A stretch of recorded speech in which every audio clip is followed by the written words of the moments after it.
added the H to his name.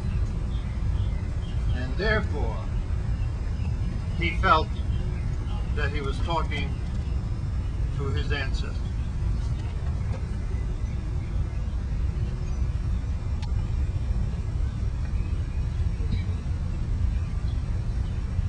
I am very, very honored to be able to present this morning one of our most distinguished historians, Professor David Blight, who is a professor of history at Yale University and director of that very unique organization, the Gilda Lamon Center for the Study of Slavery, Resistance, and Abolition. Professor David Blight. Can everybody hear on? Feel free to, do any of you want to come on across center? Distinguished ministers, distinguished guests from Sierra Leone, from New Haven. It's my honor to say a few words about why we're here. I would also point out, as Al suggested, that for Grove Street Cemetery, Yale University's official burial ground, to give pride of place to the story of Amistad, is a true statement of the importance of this story to this town and to this university. Yale's presidents, all sorts of great Yale faculty, all sorts of important inventors are buried in this cemetery. But no one can walk through the front of this cemetery without at least being reminded of some piece of the Amistad story. In April 1839, a Spanish slave ship called the Tacora sailed from Lomboko, the region of West Africa that became Sierra Leone. On board were Mendi people, captured and sold by their African enemies. In June, they arrived in Havana, Cuba, a Spanish colony. 2 Spaniards purchased 53 of the Mendi and set sail up the coast of Cuba on board La Amistad for their plantations. After 3 days at sea, the Africans revolted. They were led by Segbe Pay, a man the Spaniards called Joseph Cinque, and the name, of course, Cinque has remained with him through the years, certainly here. They killed the captain and seized control of the vessel. They ordered the 2 Spaniard owners to take them back to Africa. But the slaveholders sailed east by day and north by night, trying, if they could, to make it to the American South.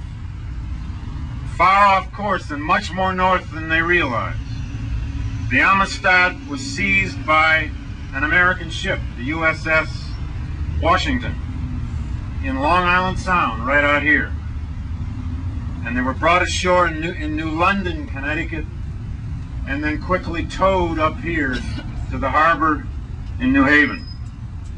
The Amistad Africans, as they became quickly known, were soon celebrated in the American press, and the moral and legal case was made for them by both abolitionists in the North and slaveholders in the South.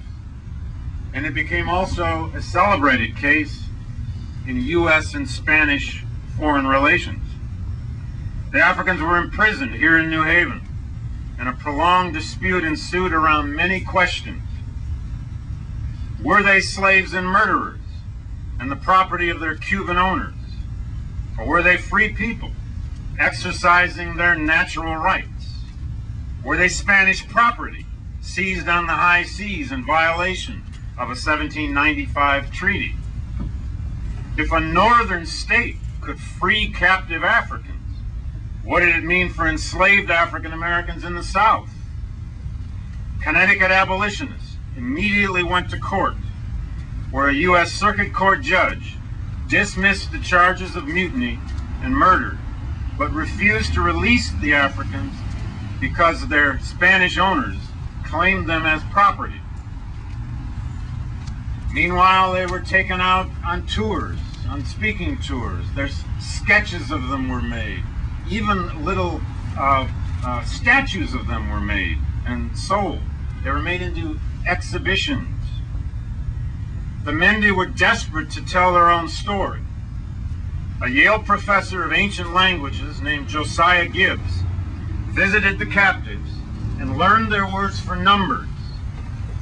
In New York City, who had been captured and enslaved several years earlier, but had managed to gain his freedom as a seaman, responded.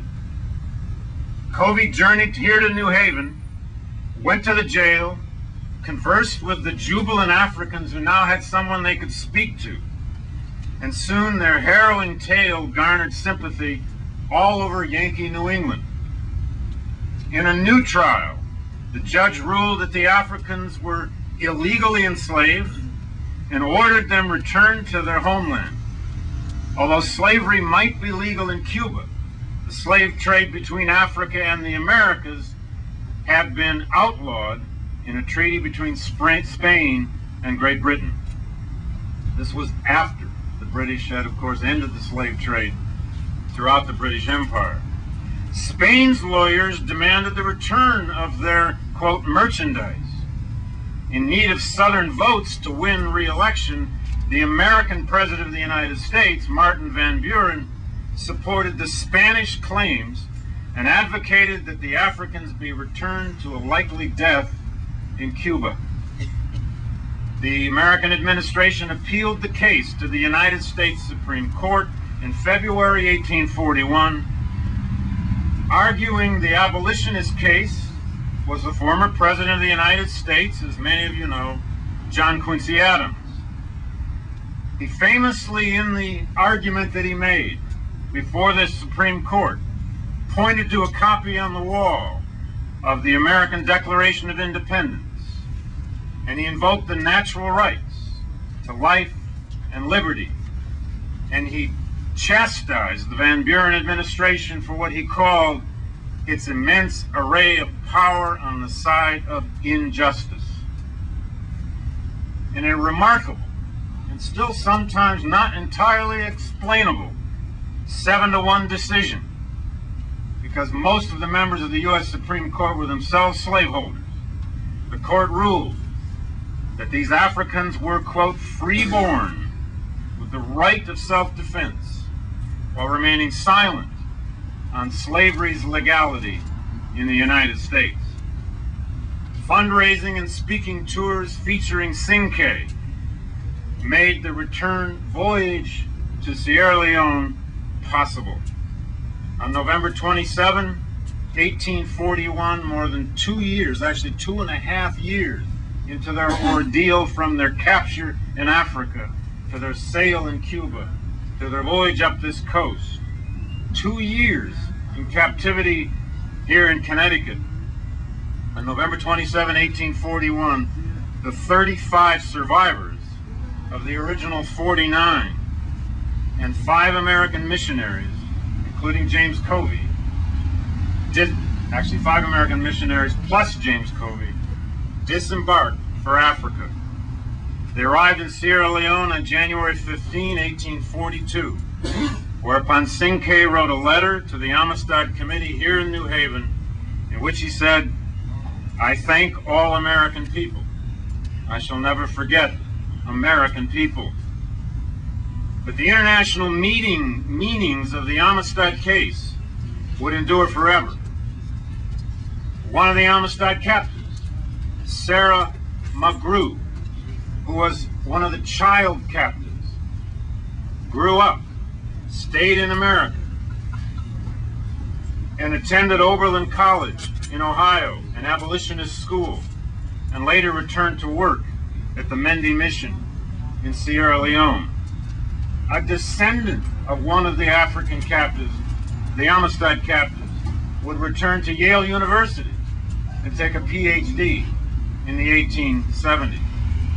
The Amistad case showed how intertwined slavery was with freedom across the world, and especially in the United States. It poisoned diplomatic relations between the United States and Spain for a generation. and it stimulated Christian mission work in Africa.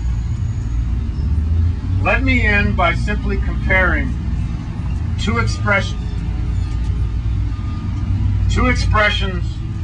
of the great tradition in which this story should always rest. One of the Amistad captives was an 11-year-old boy. His name was Kale, K-A-L-E. Many of the Amistad captives, as some of you know, learned a great deal of English. They began to read the Bible. They read all sorts of books in captivity. Kale learned English better than any of the other captives.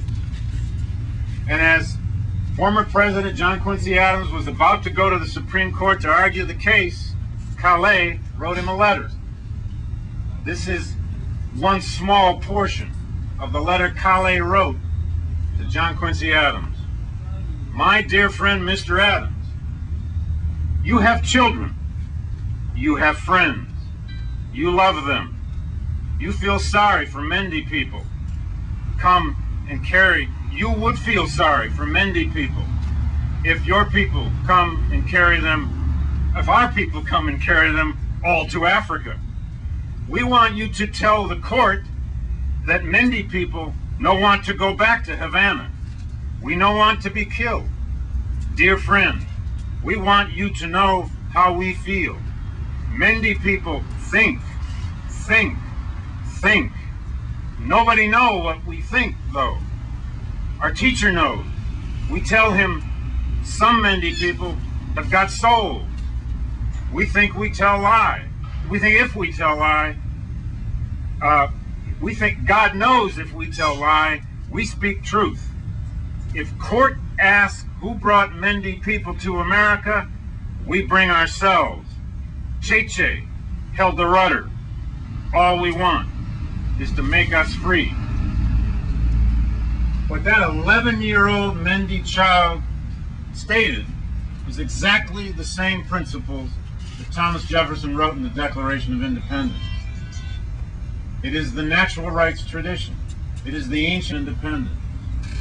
We hold these truths to be self-evident, that all men are created equal, that they're endowed by their Creator with certain inalienable rights, that among these are life, liberty, the pursuit of happiness, that to secure these rights, governments are instituted among men, deserving their just powers from the consent of the governed, that whenever any form of government becomes destructive of these ends, and what is a slave ship but a government that has become destructive of human ends, it is the right of the people to alter or to abolish it, and to initiate a new government, laying its foundation on such principles, and organizing its powers in such form, as to them shall seem most likely to affect their safety and happiness. The great four first principles of the American Declaration of Independence are liberty, equality, the doctrine of consent, and the right of revolution. The Amistad captives taught Americans a lesson about their own first principles. They drove a dagger, if you like, a moral dagger, if I can mix the metaphor, into the heart of America's own most brutal contradiction, which was a huge slave system in a nation that said in its creed it was devoted to liberty, equality, justice, the doctrine of consent, and the right of revolution. The story of the Amistad will always live here in New Haven. It will always live in the United States. It will always remain one of the best lessons we've ever had of what our own founding creeds are all about. Thank you.